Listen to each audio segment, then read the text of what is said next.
시편 성경 119편 56절에서 64절까지 보겠습니다.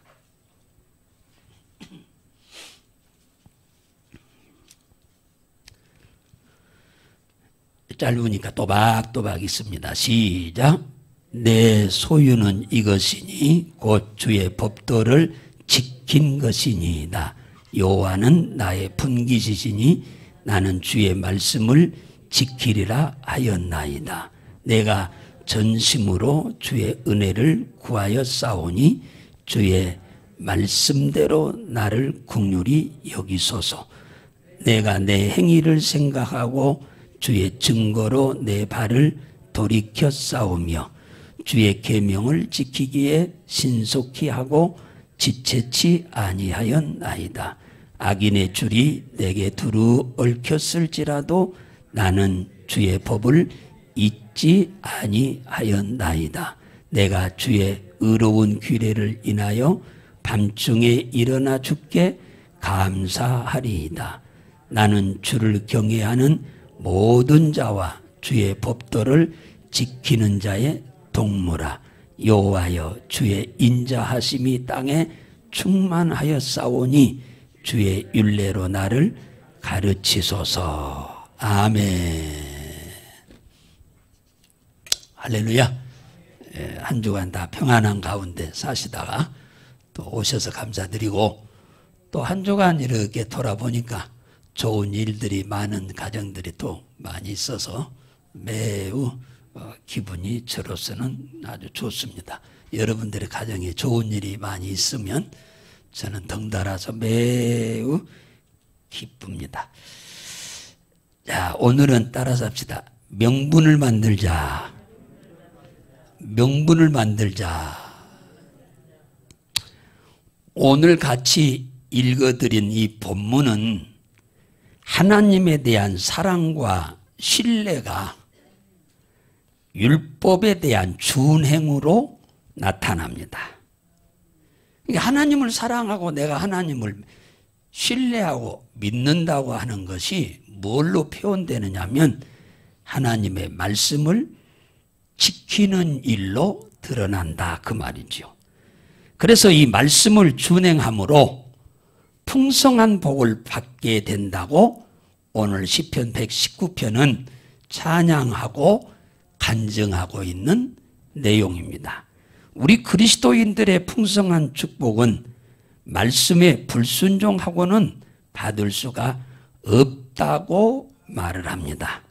우리 하나님의 자녀들의 풍성한 삶은 말씀을 준행하는 일과 직결된다고 하는 것을 오늘 이 시편 119편은 찬양과 간증으로 우리에게 말씀하고 있습니다. 본문은 하나님의 축복을 아주 이해하기 쉽게 비유로 설명을 들어서 해놨어요. 성경은 창세기 1장부터 시작해서 계시록 마지막 장까지 모든 것이 하나님이 우리를 사랑하셔서 축복을 주겠다고 하는 말씀으로 가득 차 있는 보물 창고라고 할 수 있습니다. 그 하나님의 축복을 내 소유로 삼아야 내 것이 되는 거잖아요. 그래서 하나님은 성경을 통해서 얼마나 자기 백성, 자기 자녀들에게 복을 주고 싶어 하는지 32,500번이나 우리에게 복을 주겠다고 말씀하고 있는 것이 성경입니다. 그 하나님의 축복을 내 소유로 삼는 방법을 오늘 시편 119편이 말씀하고 있고 오늘 본문이 우리에게 말씀하고 있는 내용입니다.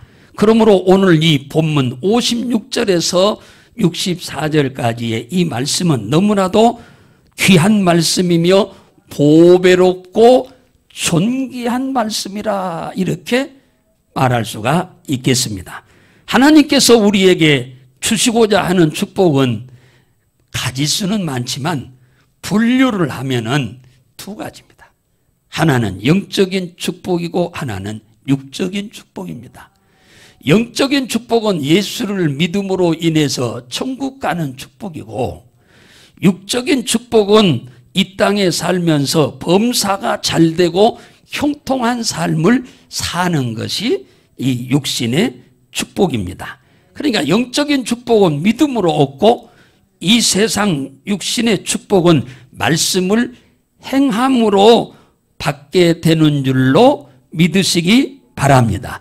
그래서 하나님은 공의로우신 하나님이신 것입니다.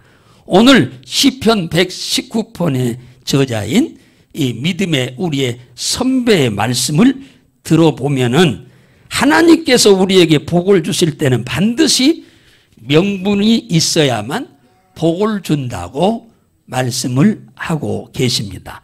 오늘 56절에 내 소유는 이것이니 곧 주의 법도를 지키는 것이니이다. 하나님의 축복이 내 것이 되려면 주의 법을 지켜야 한다는 거죠. 우리가 대한민국 어디를 가든지 수많은 가게를 가고 백화점을 가고 마트를 가면은 우리에게 필요한 물건들이 참 많습니다만은 그것이 다 내 것이 되도록 하려면은 그 물건의 주인에게 원하는 상응한 대가를 지불해야 돼요. 이걸 그래야 그 사람이 나한테 자기 소유인 그것을 내 소유로 넘겨주는 줄로 믿으시기 바랍니다. 그 대가를 지불하는 것을 명분이라고 표현하는 거예요. 대가를 지불하지 않으면은 눈으로 볼 수 있는 것 이외에 내 소유로 삼을 수가 없습니다.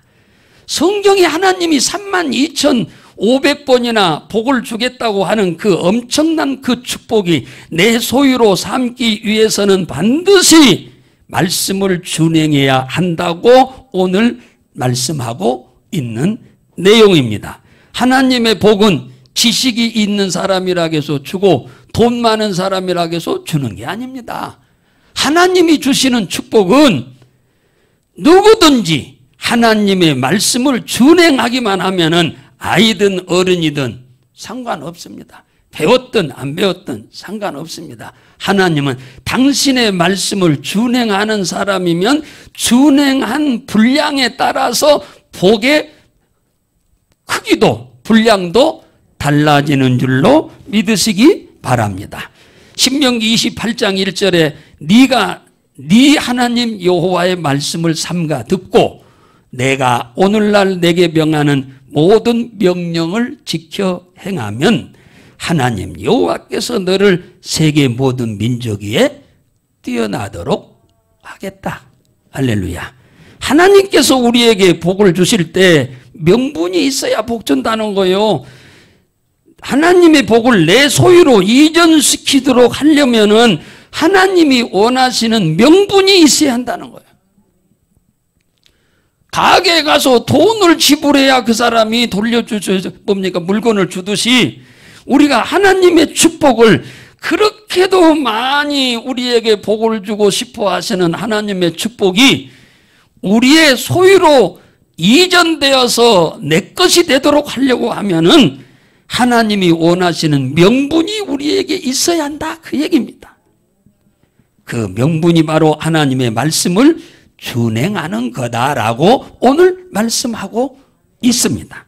야고보서 2장 14절에는 형제들아 만일 사람이 믿음이 있노라 하고 행함이 없으면 무슨 이익이 있으리요. 행함이 없으면 복을 주지 않는다는 거예요. 하나님은 명분이 없으면 행함이라고 하는 순종이라고 하는 명분을 하나님 앞에 내놓지 않으면 하나님은 우리에게 절대로 이익된 유익된 복을 주지 않는다는 말씀이지요. 야고보서 2장 17절 18절에 보면은 행함이 없는 믿음은 그 자체가 죽은 것이라. 죽은 사람은 명분을 내놓을 수가 없지요. 그죠? 그러니까 그 사람은 아무것도 받을 수가 없어. 나는 믿음이 있고 행함이 있도다. 네 믿음을 행함으로 보여라.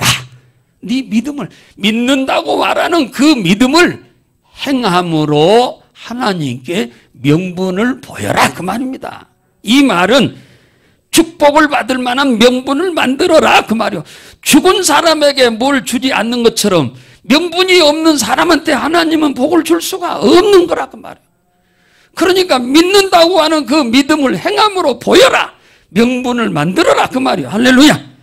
사랑하는 성도 여러분이요, 하나님의 축복을 내 소유로 삼으시기를 원하시면 아멘 합시다.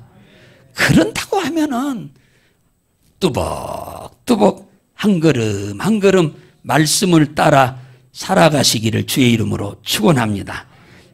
뚜벅뚜벅 말씀을 쫓아 살아가시기를 바랍니다. 우리 믿음의 선배는 말씀을 지키는 일을 신속히 하겠다고 60절에 말합니다. 왜냐? 말씀을 지키는 것이 하나님의 축복을 내 소유로 이전해 주는 명분이 되기 때문에 이 말씀을 지키는 일을 신속히 하겠다고 지금 말씀하고 있네요. 내가 주의 말씀을 지키는 일에 신속히 하고 지체하지 아니하였다 그러잖아요. 이건 간증이니까. 주의 말씀을 신속히 지키고 지체하지 않았다. 이 본 시편 119편의 이 간증자는 하나님의 복을 받는 비결이 완전히 무엇인지를 통달해버린 사람입니다. 머리로 알고 있는 것이 축복을 받는 조건이 아니에요. 축복을 받을 만한 조건, 명분은 행하는 겁니다. 그래서 하나님의 말씀을 지키기에 신속히 하겠다고 하잖아요. 신속히가 뭔데? 빨리 하겠다 그 말이잖아요. 하나님의 말씀을 지키기에 지체하지 않겠다, 늦추지 않겠다, 게으르지 않겠다, 핑계대지 않겠다 그 얘기잖아요. 왜? 내가 어느 가게 가서 가자마자 빨리 돈 주면 그 사람이 빨리 물건 줘. 근데 가게에 가가지고 1시간 동안 쳐다만 보고 이리저리 돌아만 다니면서 돈을 안 내면 물건 안 줘요. 하나님의 말씀에 신속히 순종하고 지체하지 않겠다라고 하는 이 결단은 그 어떤 일 때문에도 하나님의 말씀을 지키는 일에 지장을 받고 방해를 받지 않도록 하겠다 그 얘기입니다.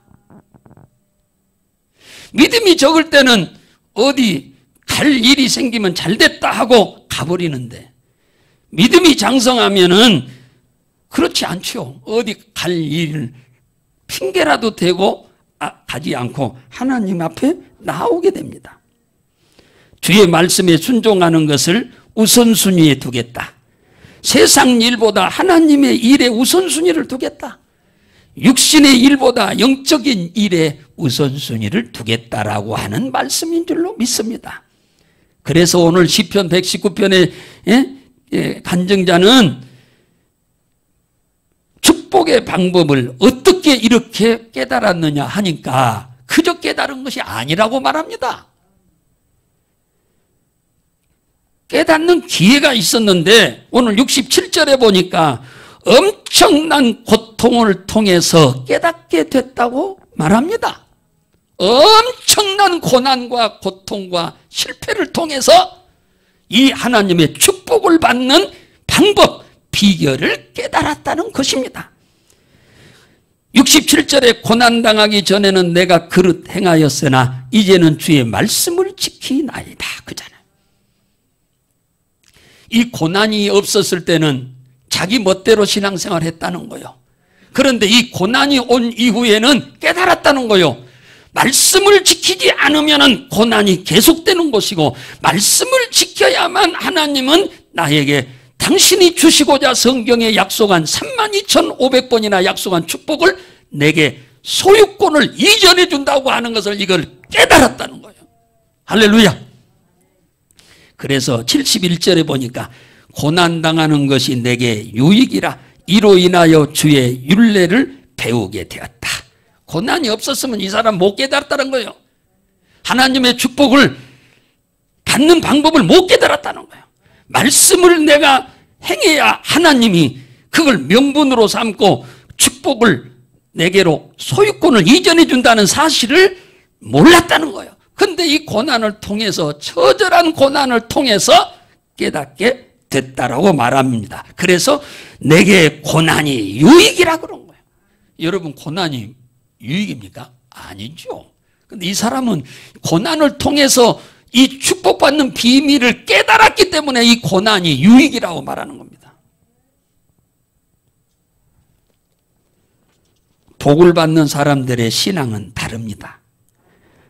응답을 잘 받는 사람의 신앙도 다릅니다.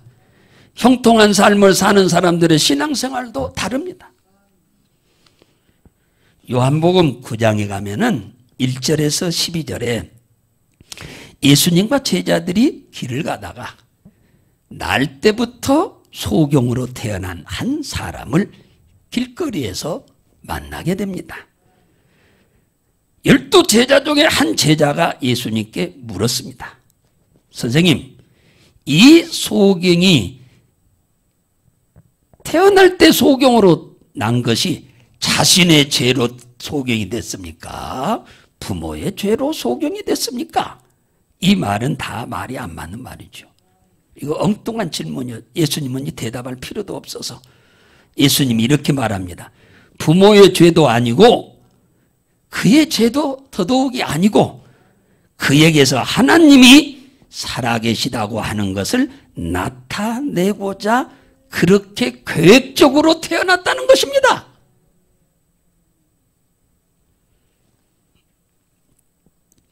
아직 때가 낮음에 나를 보내신 이의 일을 우리가 행하여야 하리라. 여기서 낮이란 말은 살아있다는 말이고 밤이 오리니 그때는 아무것도 할 수 없느니라. 십자가의 죽음을 말하는 겁니다. 그래서 아직은 낮이니까 예수님이 일을 해야 하는 거예요. 왜? 내가 모습은 사람이지만 하나님이라고 하는 사실을 드러내야 한다.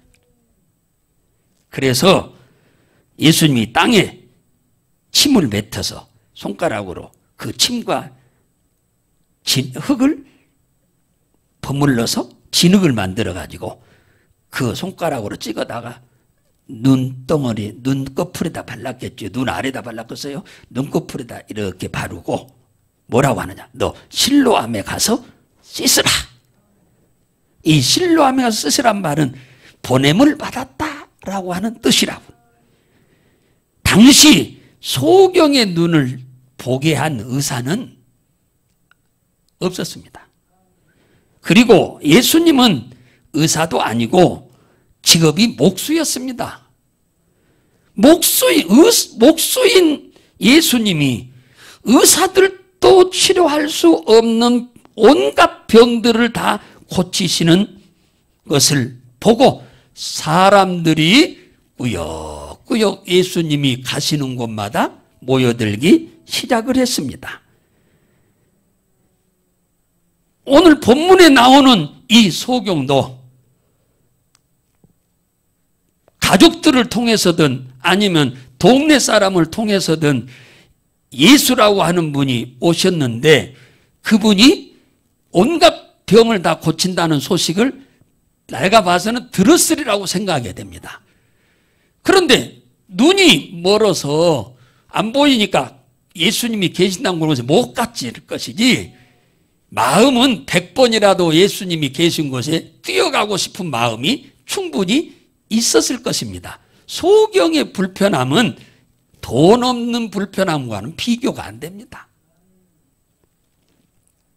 그래서 언젠가는 예수님 앞에 뛰어가고 싶은 마음으로 가득 차 있던 그가 자기 앞에 자기 눈으로는 안 보이지만 그 예수님 당사자가 오셔가지고 흙침을 뱉어 진흙을 이겨 눈에다 바르고 실로암에 가서 씻으라고 하는 말은 네가 가서 씻기만 하면 눈을 볼 수 있다고 하는 말이잖아요. 그래서 그는 그 믿음으로 부지런히 걸어서 실로암에 당도해가지고 두 손으로 물을 움켜쥐어가지고 얼굴에다가 대는 순간 눈이 밝아져서 보게 된 줄로 믿으시기 바랍니다. 이렇게 그렇게 하나님의 복을 받기를 원한다면은 주의 말씀을 준행하는 명분이 필요하다고. 예수님이 가라고 하는데 안 가고 거기에 주저앉아 있고 말도 안 되는 소리 그만하시라고 하고 주저앉아 있었으면 이 소경이 눈 떴겠습니까? 못 뜨지요. 들은 것도 있고 또 그분이 직접 오셔서 자기한테 하는 말이니까 자기로서는 이해가 안 될지라도 그분이 말씀이니까 믿고 가서 두 손으로 물을 움켜서 눈에 대는 순간에 하나님은 그 순종의 믿음을 명분으로 보시고 건강을 소유권을 넘겨준 줄로 믿으시기 바랍니다. 사람을 잘 만나면 좋은 일이 생깁니다만 하나님을 잘 만나면 이 기적이 일어납니다. 할렐루야. 기적이 일어납니다. 사람 잘 만나면 조금 도움받는 것으로 그치지만 하나님을 만나버리면은 기적이 일어나 버립니다. 우리의 믿음의 선배인 오늘 시편 119편의 간증자는 하나님의 말씀에 순종함으로 인하여 하나님이 약속한 축복이 소유권이 내게로 돌아온다고 하는 것을 너무나 완벽하게 깨달았기 때문에 그는 61절에 사탄의 방해를 절대 받을지라도 속지 않는다고 이렇게 말하지 않아요? 악인의 줄이 내게 두루 얽혔을지라도 주의 법을 잊지 아니하겠나이다.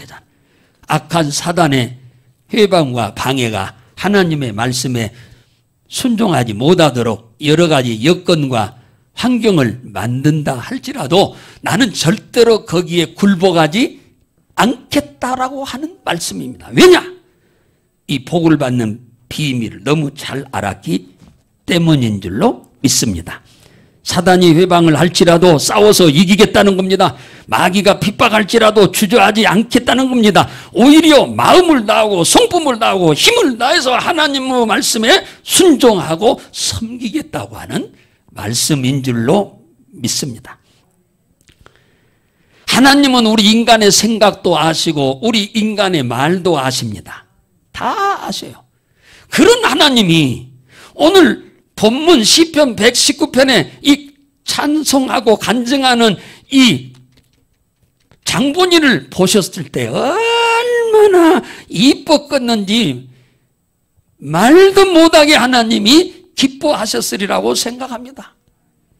하나님이 어떤 사람에게 복을 주시는지를 올바로 깨닫고 그 말씀을 순종하는 삶을 사는데 어떤 방해도 받지 않겠다고 이렇게 결심하고 다짐하고 있는 모습을 보고 얼마나 하나님이 기뻐했고 영광을 받으셨겠냐 그 말입니다.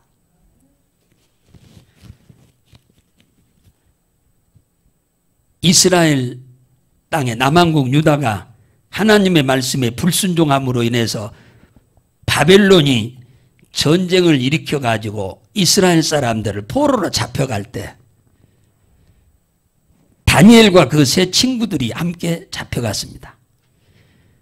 그때 왕이 느부갓네살이라고 하는 왕이신데 이 양반이 큰 신상을 만들어 놓고 127도나 되는 모든 도지사부터 시작해서 관리들을 전부 모이라게 해가지고 그 낙성식을 했어요. 그래서 거기다 절을 하라고 해서 절을. 그런데 모든 사람들은 우상을 섬기니까 절하는 것에 대해서 전혀 부담 가질 필요가 없습니다. 아무 데다나 하면 되는 거예요, 불신자들은. 그러나 하나님을 믿는 사드락, 메삭, 아벳느고는 우상 숭배는 멸망의 첩경이요, 첩경이요. 지옥 가는 첩경입니다. 그러니까 안 합니다. 다들 절을 하는데 이 셋만 딱 안 한 거예요. 다니엘은 그날 웬일로 참석 안 했는지는 나와 있지는 않습니다만은 세 친구가 절을 안 합니다. 그러니까 왕이 그를 보고 또 한 번 절을 할 때 안 하면 풀무불에다 집어넣겠다고 그랬어요. 평상시 뜨거움보다 7배나 더 뜨거운 불에 집어넣을 것이니까 절을 해라 하고 협박과 해유를 하는데도 그는 절을 안 합니다. 이 모습을 불꽃 같은 눈으로 보고 계신 하나님이 얼마나 기뻐하시고 영광을 받으셨던지 풀무불에 집어넣는데 결국은 하나님이 살아계심을 그곳에서 드러내야 하니까 천사 한 명을 보내서 그 불 속에서 세 사람을 두루두루 돌면서 그들을 타 죽지 않도록 보호하신 줄로 믿으시기 바랍니다. 이 사건을 통해서 느부갓네살 왕이 이 세 사람을 중상모략한 사람들을 모두 죽여버리고 이 세 사람을 바벨론의 최고의 지도자들로 세운 줄로 믿으시기 바랍니다. 사랑하는 성도 여러분들이요, 내가 하나님이라고 가정을 한다고 하면은 다니엘 같이 이렇게 목숨을 걸고도 하나님을 기쁘게 하려고 하는 이런 신앙을 가진 사람, 오늘 본문의 시편 기자처럼 하나님의 말씀을 순종하는 일에 어떠한 상황에서도 핑계대지 않고 신속히 지체하지 않고 순종하겠다고 하는 이 마음의 결심과 다짐과 말을 하는 이 모습을 보고 얼마나 기뻐했겠습니까? 제가 하나님이라고 해도 이런 신자에게는 모든 기도를 다 들어줄 것입니다.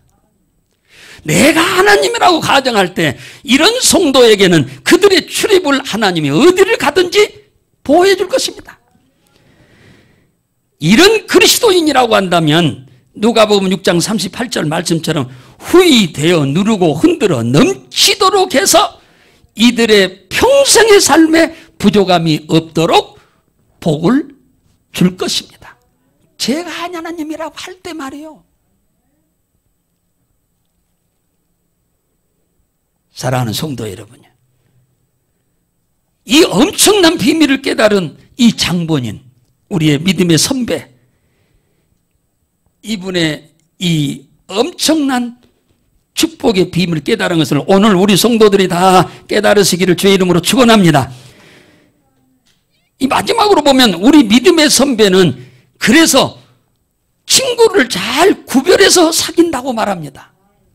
63절에 나는 주를 경외하는 모든 자와 주의 법도를 지키는 자와 동무라고 그랬습니다.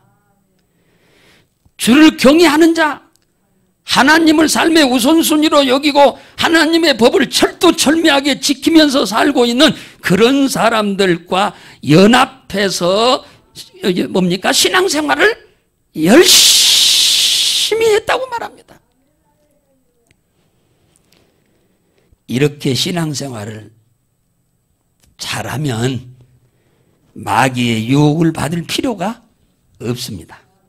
이렇게 신앙생활을 바르게 하면 마귀에게 속거나 방해를 받을 필요가 없는 줄로 믿습니다.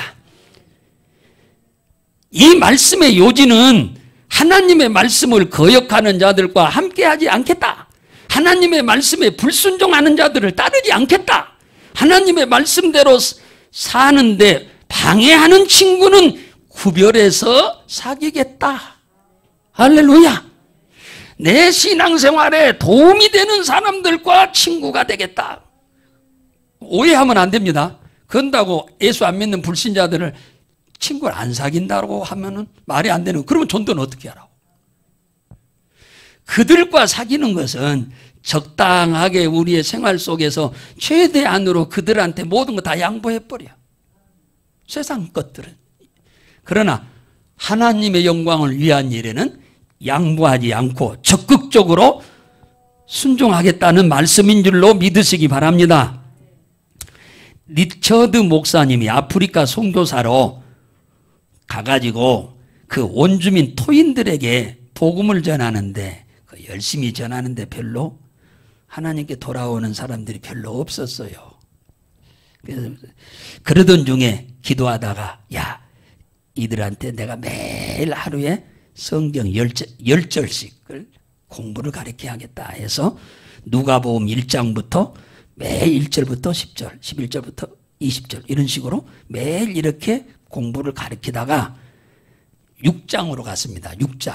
6장에 왔는데 30절을 딱 해석해서 번역해가지고 해석해서 가르치려고 하는데 그 6장을 30절을 딱 보니까 큰 문제가 발생하게 생긴 거예요. 그게 뭔 내용인데요.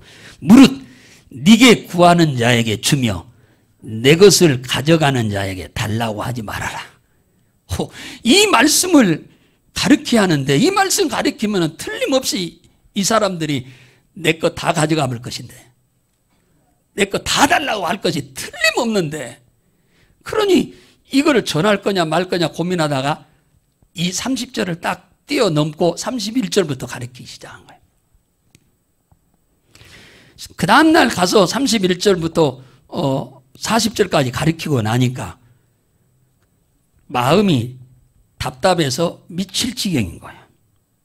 도저히 30절을 가르치지 않은 것이 양심의 가책이 돼가지고 하나님 앞에 부끄러워서 도저히 안 되겠다 싶어서 그 다음날 30절 말씀을 가르쳤어요.